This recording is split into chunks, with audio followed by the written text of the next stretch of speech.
Imagine, imagine, if you will, entire societies just passionately debating gender differences. Right, like treating them as if they were, Completely cultural invention. yeah, purely cultural. And we see it everywhere, in the news or academic journals, even in just everyday conversations. It's a deeply entrenched narrative. It really is.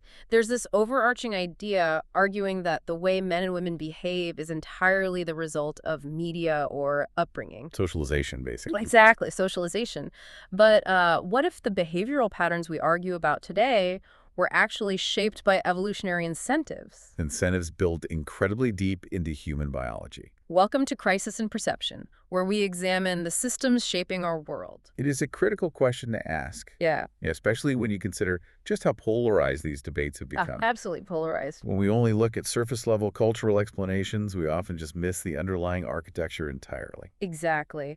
And that is why today we are doing a deep dive into the source material from a truly fascinating book. Highly controversial in some circles, too. Right. It's called A Mind of Her Own: The Evolutionary Psychology of Women by Anne Campbell. Phenomenal text. So our mission for this deep dive is to use Campbell's work as an entry point. An entry point into the evolutionary system shaping sex differences. Right. Differences in behavior or mating strategies and parental investment. The goal here is to challenge the dominant assumption in modern social science. Which is the idea that most behavioral differences are primarily cultural.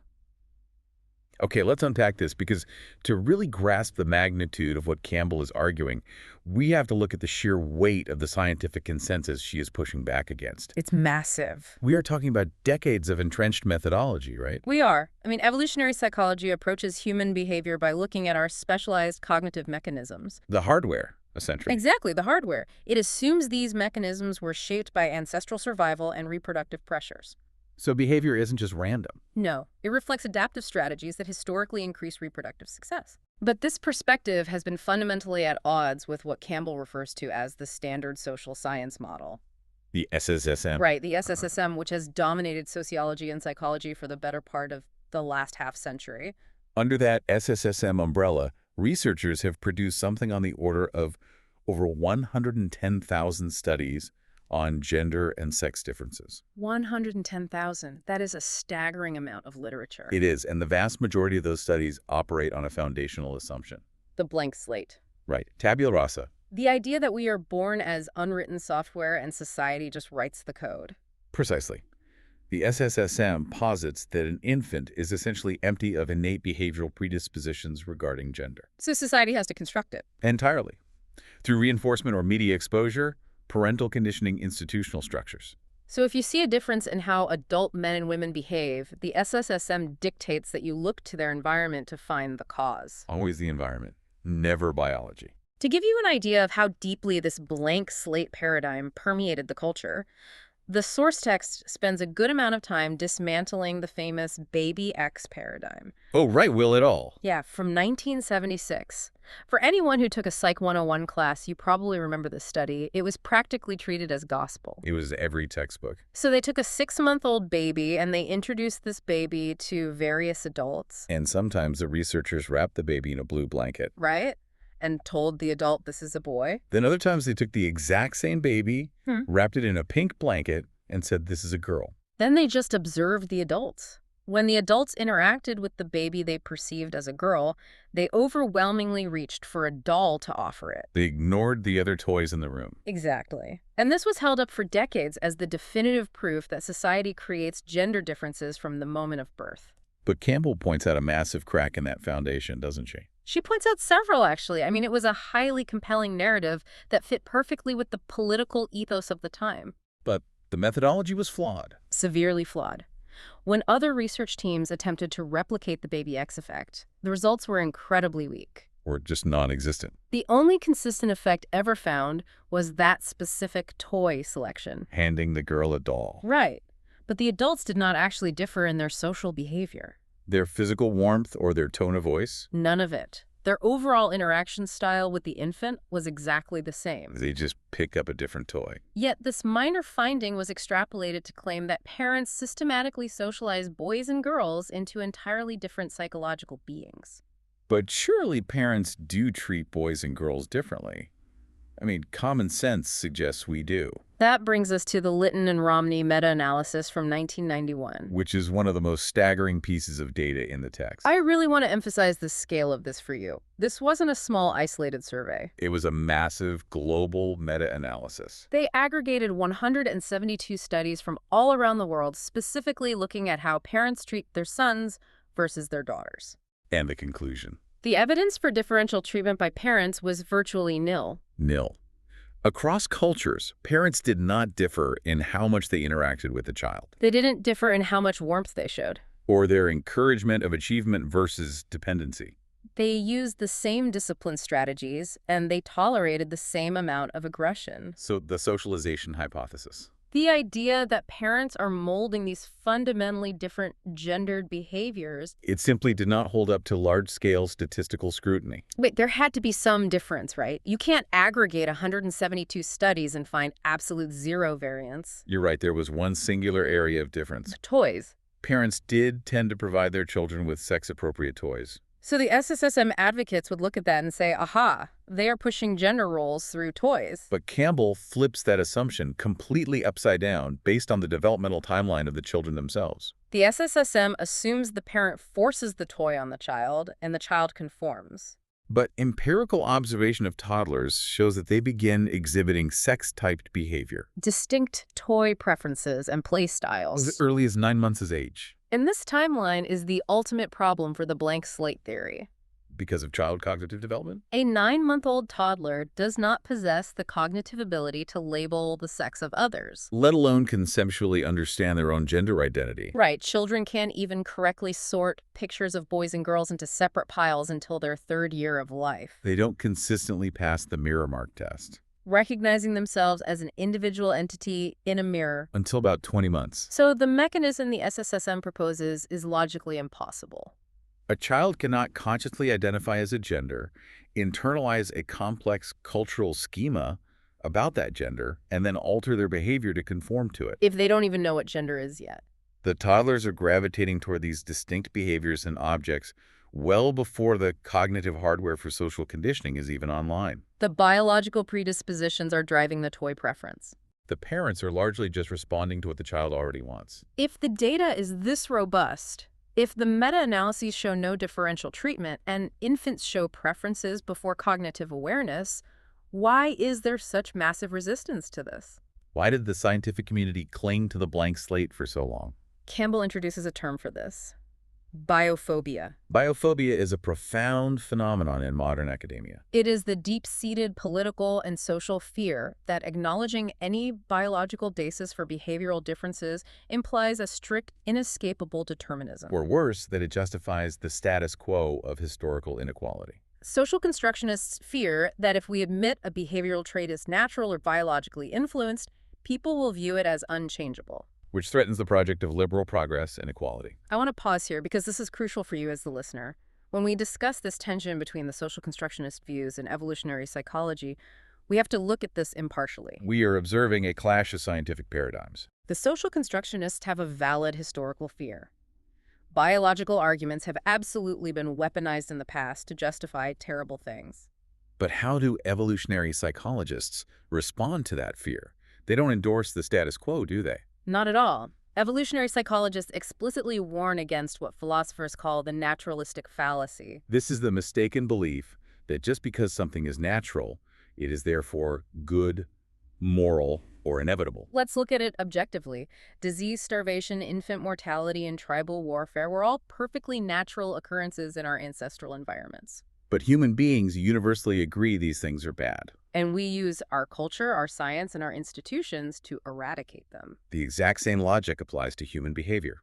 Understanding the evolutionary roots of our behavior Even our darker or more difficult behavioral tendencies. does not mean we have to morally endorse them or organize our modern society around them. It simply means we are accurately diagnosing where the behavior comes from so we can better manage it. But that biophobia was so strong, it actually led researchers to see what they wanted to see. The text uses Margaret Mead's famous anthropological work in Samoa as the ultimate cautionary tale of this. For decades, Mead's work was the gold standard proof that gender was entirely arbitrary. She went to New Guinea looking for tribes with completely different gender temperaments to prove cultural relativity. She reported finding 3 distinct tribes. The Arapesh, where she claimed both men and women were entirely gentle and maternal. The Mundugumor, where she said both sexes were ruthlessly aggressive. And the Shambuli, where she claimed gender roles were a perfect mirror image reversal of the West. Women were dominant and men were passive. It was a beautiful narrative for the social constructionists. It neatly proved that culture could dial human nature to any setting it desired. But it was fundamentally flawed. When later anthropologists like Derek Freeman and others returned to meticulously document these same tribes, they found that Mead's conclusions were heavily driven by her own ideological desires rather than objective, systematic observation. I mean, she was a highly respected anthropologist. Are we saying she just fabricated the data, or was she wearing such thick cultural blinders that she misinterpreted what she saw? It was largely a case of intense confirmation bias combined with poor methodology. For instance, she claimed both sexes of the Mundugumor were equally violent and aggressive. But when you look at the actual data of how that aggression was expressed, the underlying biological patterns were glaringly obvious. The men expressed their aggression through physical murder and tribal headhunting. The women expressed their aggression through covert social means. Or by trying to serve tastier dishes to their shared husband to outmaneuver their co-wives. That is not identical behavior. Furthermore, among the supposedly purely gentle Arapesh young men actually had to commit a homicide to be initiated into adulthood. The foundational biological patterns of sex-differentiated behavior were still entirely present. Mead simply interpreted them through a highly subjective, culturally relativist lens. To really dismantle the idea that culture can just overwrite biology, the text uses a brilliant analogy regarding airplanes. The social constructionist Sandra Bem once made an argument that because human beings invented airplanes, it is no longer part of universal human nature to be unable to fly. Therefore, culture can rewrite human nature. How does Campbell respond to that? Campbell points out the logical fallacy there. Inventing an airplane did not change human biology. We did not suddenly sprout wings or develop hollow bones. Putting a human being inside a pressurized metal tube 30,000 feet in the air does not alter our underlying physiology or psychology. We are still terrestrial primates who get motion sickness and altitude hypoxia. In the exact same way, just because culture invents new social roles, new technologies, or new economic structures, it doesn't mean our underlying biological cognitive architecture simply vanishes. Culture gives us new tools to navigate the environment, but it doesn't erase the biological hardware we use to do the navigating. So if culture isn't the sole architect of these differences and we aren't blank slates, where do we begin? We have to look at the biological starting line. And in evolutionary terms, that starting line is anosogamy. We don't need to get bogged down in middle school biology definitions here, but the fundamental asymmetry of gamete size sets up an incredible cascade of economic and evolutionary consequences. It does. Anosogamy is the root. Females produce large, stationary, nutritionally expensive eggs. Males produce microscopic, highly mobile, and metabolically cheap sperm. From an evolutionary economics perspective, this initial microscopic asymmetry dictates everything. Because eggs are incredibly costly and produced in strictly limited numbers, females are locked into a much higher initial biological investment in any potential offspring. Sperm is cheap and abundant eggs are rare and precious. Which perfectly tees up Robert Triver's parental investment theory from 1972. This is arguably the most important lens through which to view the rest of this deep dive. Trivers argued that whichever sex invests more time, energy, and resources into producing and raising offspring effectively becomes the limiting resource for the other sex. To see this clearly, the text contrasts the extremes of the animal kingdom. On one end, you have your reselected species, like most insects or certain fish. Yes, the rice-selected strategy is a pure quantity play. An insect might lay 10,000 eggs and provide absolutely zero parental care. It costs them very little. If even 3 of those 10,000 survive, to reproduce, the genetic line continues. On the other end of the spectrum, you have case-selected species like elephants, primates, and especially humans. We have very few offspring, but we provide massive long-term care to ensure the survival of those few. What's fascinating here is how our specific evolutionary history forced us into becoming the ultimate extreme case-selected species. It was a bizarre trade-off between 2 different survival mechanisms, walking and thinking.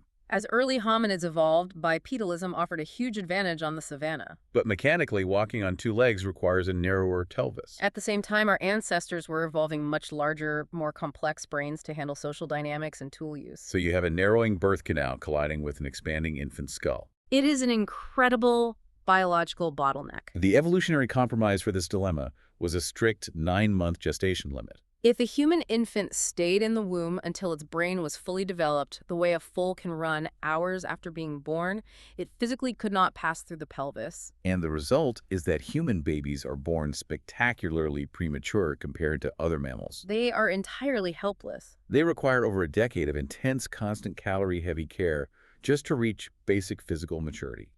Historically, before modern medicine and formula, females bore the absolute non-negotiable burden of pregnancy, the extreme dangers of childbirth, and years of lactation. This massive minimum biological investment forced women to evolve into quality specialists. A single child represents a massive percentage of a woman's total lifetime reproductive potential. Men, conversely, had a phenomenally lower minimum biological investment, theoretically a few minutes of time. This allowed male evolutionary psychology to retain aspects of a quantity mating strategy. To really drive home the profound demographic reality this creates, Campbell uses a compelling thought experiment: the meteor bunker. Imagine a catastrophic meteor is about to strike the Earth. You have a subterranean bunker that can only hold exactly 100 people. Your goal is for the human race to survive and repopulate the Earth as quickly as possible once the dust settles. How do you populate that bunker? If you choose 90 men and 10 women, you face a severe demographic bottleneck. Those 10 women, constrained by their biology, can only produce roughly 10 children per year, regardless of how many men are present. But if you reverse it, 10 men and 90 women, Those 90 women can produce 90 children a year. the population bounces back almost immediately. It's a stark way of looking at it, but it highlights the harsh biological reality of reproduction. Males are biologically dispensable. Females are the absolute necessity for species survival. Women are the limiting factor in human reproduction. And because women invest so much and are so vital, they have evolved highly specific cognitive mechanisms to protect that investment.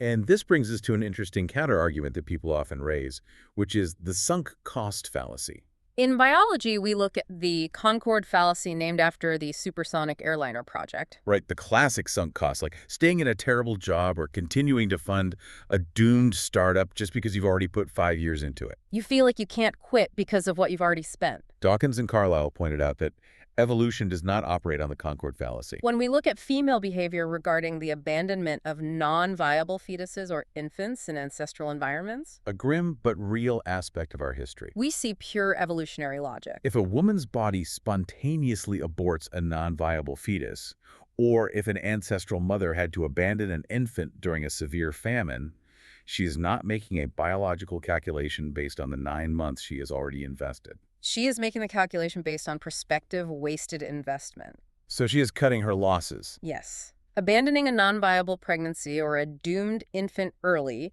saves her 15 years of future wasted caloric and protective effort. It allows her to immediately redirect her highly limited, incredibly valuable biological resources toward a healthier prospect when the environment improves. Evolution ruthlessly favors female bodies and minds that are highly selective and protective about where to place their maternal investment. Here's where it gets really interesting. Because if every single child represents such a massive percentage of a woman's reproductive potential, the way women navigate risk, conflict, and competition has to be fundamentally different from men. The math just flips. This takes us right into the evolution of aggression, which is one of the most misunderstood areas of gender differences. Historically, men engaged in highly risky physical aggression. Why? Because the potential reproductive rewards were astronomically high. It's the copulatory lottery. If a male fought off rivals, took huge physical risks, and achieved dominance, he could potentially gain access to multiple mates, leaving dozens of offspring. That massive payoff mathematically offset the risk of injury or death. But for women, the calculus of risk is entirely inverted. Because women are the primary environment and the essential protector for their highly dependent infants, a mother's survival is paramount. In the ancestral environment, an infant who lost its mother before it was weaned had almost zero chance of survival. Therefore, any genetic trait that caused a mother to engage in unnecessary lethal physical combat would be quickly weeded out of the gene pool. If she dies for status, her infant dies, and that aggressive genetic trait dies with them. Now, I can hear people listening to this and thinking, hold on, are you saying women aren't competitive? Because anyone who has been through middle school, high school, or the corporate world knows that is absolutely false. Women are fiercely competitive. And Campbell makes that explicitly clear. That is a huge misconception that evolutionary psychology aims to correct. Women are highly competitive because securing resources for their specific child is a life-or-death imperative. But the nature of that competition was shaped by the evolutionary absolute need to stay alive while doing it. Campbell describes fear as the evolutionary braking mechanism. It is not that women lack a competitive drive or anger. It is that physical combat carries a catastrophic reproductive cost. So how do women compete? They utilize indirect aggression. Right. They bypass the physical entirely. They use gossip shunning, forming exclusive cliques, and meticulously destroying the social and sexual reputations of their rivals. You get the rival removed from the resource pool without ever having to throw a punch. We see this exact pattern mirrored in primatology. Researchers like Sarah Hardy have extensively documented that female primate competition is fierce and constant, but it is highly calculated to avoid physical injury. It is all about maneuvering, forming strategic alliances, and securing dominance without risking bodily harm. And this maps perfectly onto human behavior when we look at how young men and women seek status. For young men, seeking status is often public physical and involves overt, direct dominance displays. They challenge each other openly. But for women, overtly flaunting dominance is incredibly dangerous. If a woman tries to clearly outshine her female peers, or dominate them directly, she triggers that indirect aggression from the group. She risks the dangerous retaliation of being socially ostracized. And in a hunter-gatherer society, being socially isolated isn't just lonely, it is a literal death sentence. You need the group to survive. So female competition goes underground. It becomes about subtle social manipulation. You have to ensure you maintain your standing and secure resources, but you must do it while maintaining an outward facade of egalitarianism. So you don't make yourself a target for collective exclusion. If we consider that women actively avoid physical combat and rely instead on this intricate, indirect social maneuvering, it naturally leads us to ask how this affects the alliances they build. When it comes to female friendships, Campbell points out that they operate on a fundamentally different evolutionary architecture than male friendships. How so? Because male friendships often seem very transactional from the outside. Because historically they often were.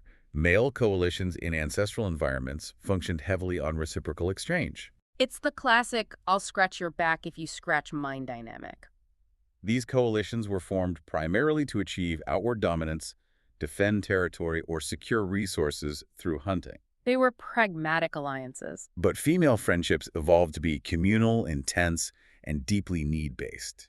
In many ancestral environments, women left their own families to join their mate's group. They were suddenly surrounded by non-relatives. To survive the immense burden of child-rearing, they had to artificially recreate the support systems of kin. So female friendships mimic the maternal investment architecture. They aren't just trading favors on a ledger. They are creating deep emotional bonds where support is given based on who is in distress or who has a need, rather than strictly tracking who owes whom. Exactly. This communal bonding is a crucial survival mechanism. But managing social alliances is only one part of the reproductive equation. The other, arguably more complex part is mate selection. Evolutionary psychology details two primary hypotheses for what females across species look for when selecting a mate: the sexy son hypothesis and the good genes approach. The sexy son hypothesis always sounds so wild to me. It suggests that females develop a preference for a somewhat arbitrary physical trait simply because other females happen to like it. If you mate with a male who has this trait, your sons will inherit it, making them sexy to the next generation of females. It creates this runaway evolutionary selection process that has nothing to do with actual survival skills. The text uses the Tungara frogs as the classic example. The Tungara frogs are a perfect illustration. The male frogs make a specific call to attract mates, and they often add a distinct chuck sound at the end of the call. Researchers meticulously studied this and found that the chuck sound doesn't signal better health. It doesn't mean the frog is better at foraging or fighting off parasites. In fact, making the sound actually attracts predators, so it's a liability. But the females are innately biologically drawn to it. It's an arbitrary preference that hijacked the mating market. If a female frog wants her male offspring to reproduce, she must mate with a chucking male, perpetuating the cycle.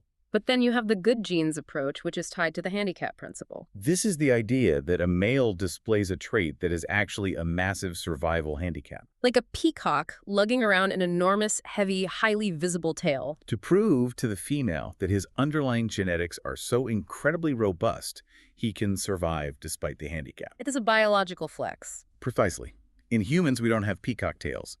But one of the primary indicators of good genes is physical symmetry. Highly symmetrical facial and bodily features indicate that the individual's DNA successfully resisted pathogens, parasites, and developmental stressors, both in the womb and during childhood. It is a visible certificate of genetic health. However, human mating is vastly more complex than frogs or peacocks because we are one of the few species that heavily rely on biparental care. Right, because of that massive dependency we talked about earlier. Exactly. Because human babies are so helpless, women historically faced an incredible burden. A single mother in an ancestral savanna environment faced overwhelming odds against successfully raising a child to adulthood alone. Therefore, women traded some of their natural evolutionary desires for pure genetic variety in exchange for male provisioning, protection, and monogamy. Having a reliable male partner to provide high-calorie protein and physical security was a game-changing advantage. So women don't just want one single archetype of a mate. They aren't purely looking for the sexiest guy, nor are they purely looking for the richest guy. The text explains that women run highly flexible, conditional, if-then evolutionary algorithms. And these algorithms shift based entirely on the environmental cues they are receiving. For example, if a woman is in an environment with a high pathogen load, meaning infectious disease, is the primary threat to her infant survival, her algorithm shifts. She will unconsciously prioritize highly symmetrical, physically attractive men. She is prioritizing good genes even if it means a shorter-term mating strategy because her child absolutely needs that genetic immunity to survive the local diseases. Conversely, if the environment is characterized not by disease, but by extreme resource scarcity, Where starvation, harsh winters, or lack of shelter are the primary threats. the algorithm shifts again.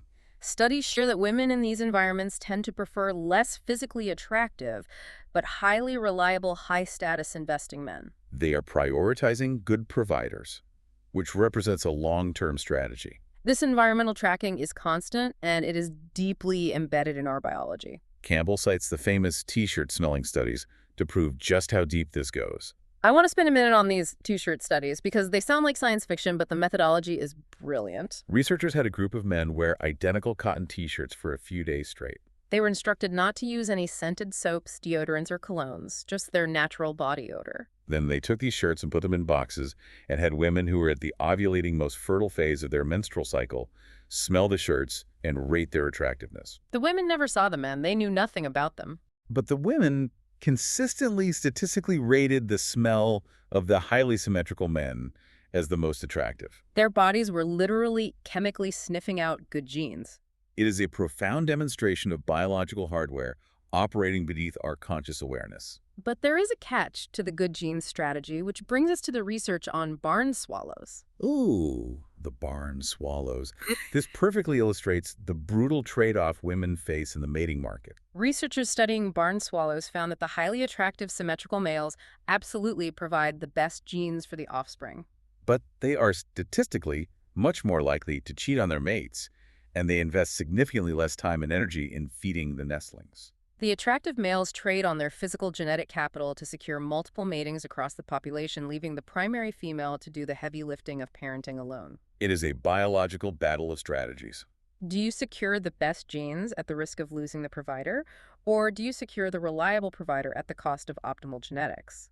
And what's truly remarkable is that environmental cues can set the trajectory for these strategies very early in a woman's life. Campbell discusses the deeply researched cue of father absence during childhood. If a young girl grows up in an environment without a stable providing father figure, her developing evolutionary algorithm registers a specific data point. Male investment is rare. The environment is signaling that men do not stick around to provide. So her body and mind adapt to this reality by prompting a faster short-term reproductive strategy. She may reach physical puberty earlier, and she may engage in earlier sexual activity because waiting around for a long-term, highly investing partner is statistically a losing game in her specific environment. She adapts to extract what she can when she can. This constant dynamic shifting of strategies between men and women isn't just behavioral. It isn't just psychological. It is quite literally written into our DNA. And this leads us to what I consider one of the most mind-bending concepts in Campbell's book and in evolutionary biology as a whole. The biological battle of the sexes taking place inside the womb.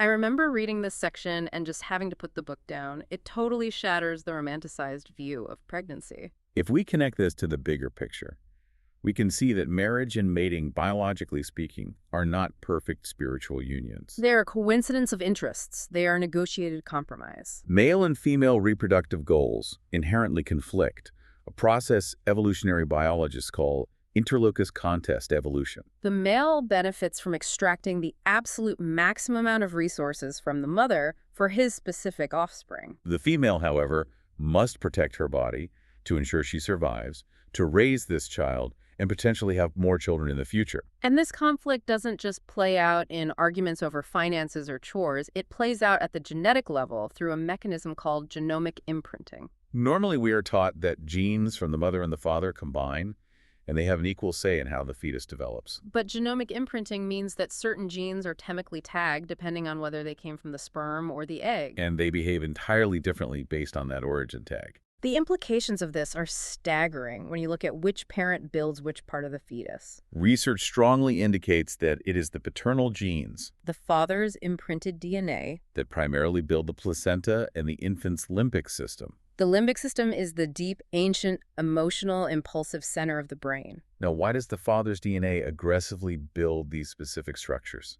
Because the placenta is the organ that invades the mother's tissue to siphon off nutrients. The father's evolutionary goal is to aggressively extract the maximum resources from the mother to ensure this specific fetus grows as large and robust as possible. The paternal genes are entirely disregarding the mother's future survival because, from a purely biological standpoint, that male may never mate with her again. His genetic imperative is entirely focused on the present payload. It is a parasitic dynamic. The father's genes are essentially shouting, "Take everything you can, drain the reserves." But the mother's biology has its own defense mechanism. The maternal genes, the mother's imprinted DNA, are responsible for building the fetus's physical body and, crucially, the prefrontal cortex. The prefrontal cortex is the brain's center of restraint logic, impulse control, and long-term planning. Why?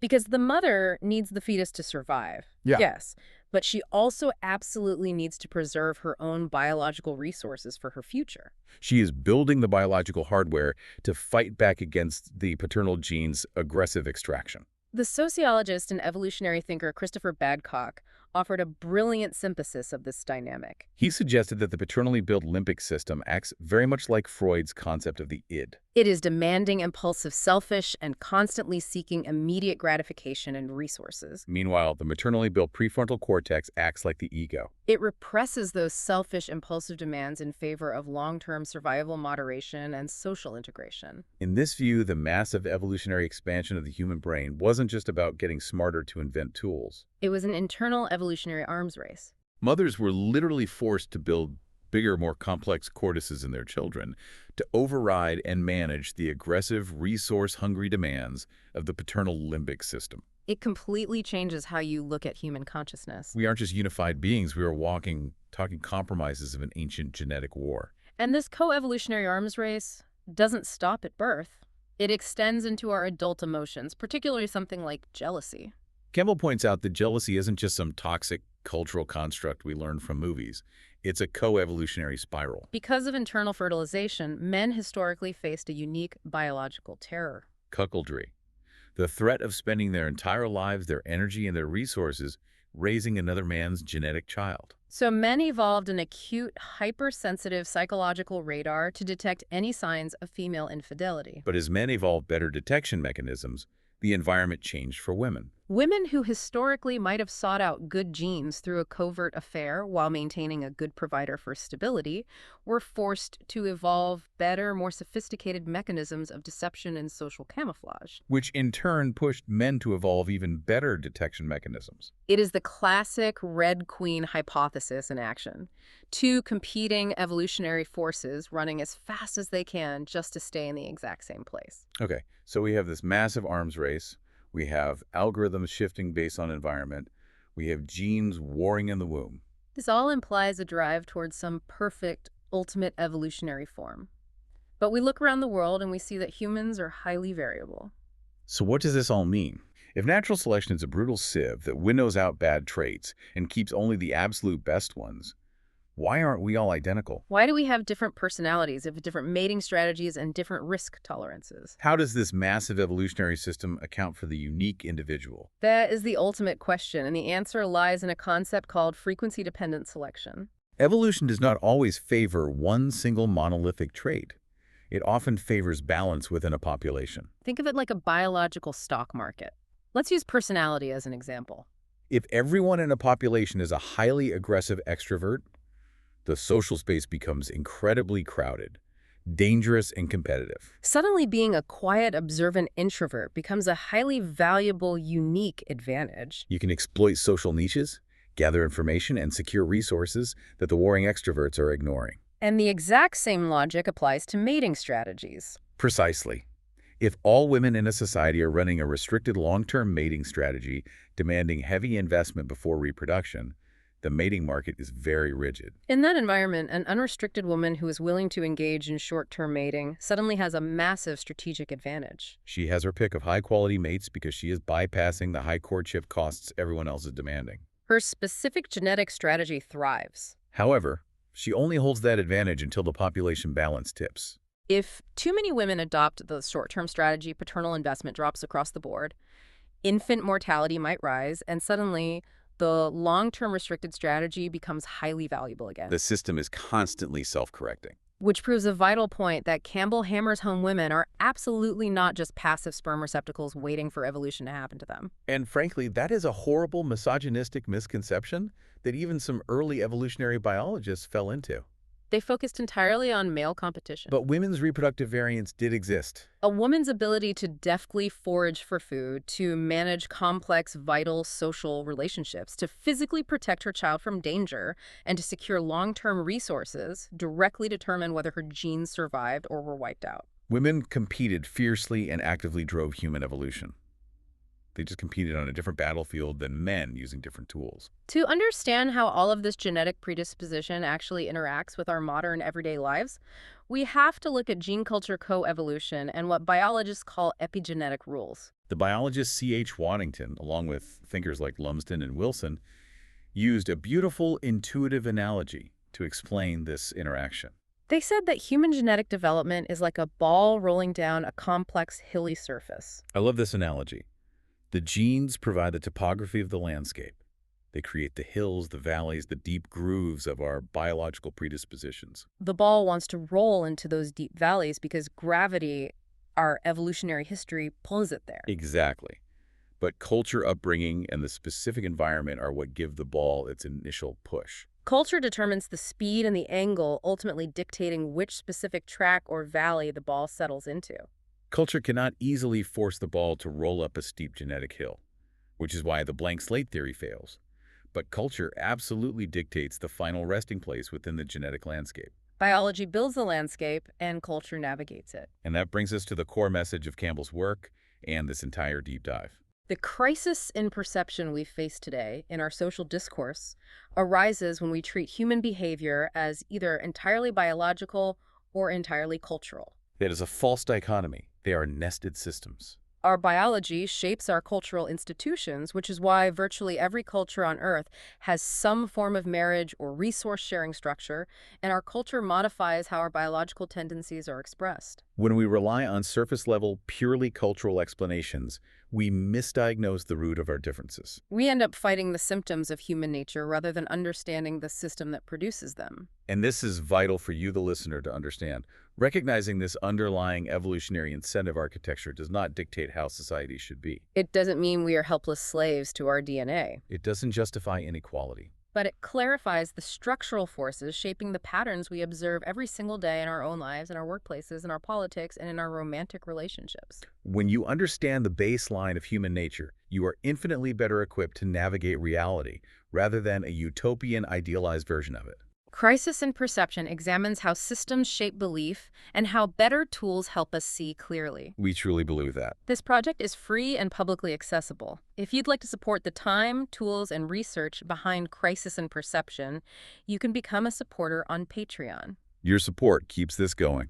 For a shorter visual overview of this topic, see the mini explainer linked in the description. It's a great summary. If you enjoy this kind of systems-level analysis, please like, subscribe, and comment with books or topics you'd like us to explore next. We want to leave you with one final thought to mull over as you go about your week. We've spent a lot of time discussing how female evolutionary competition historically relied on indirect aggression, gossip, reputation destruction, and shunning to eliminate rivals while safely avoiding the physical risks of direct combat.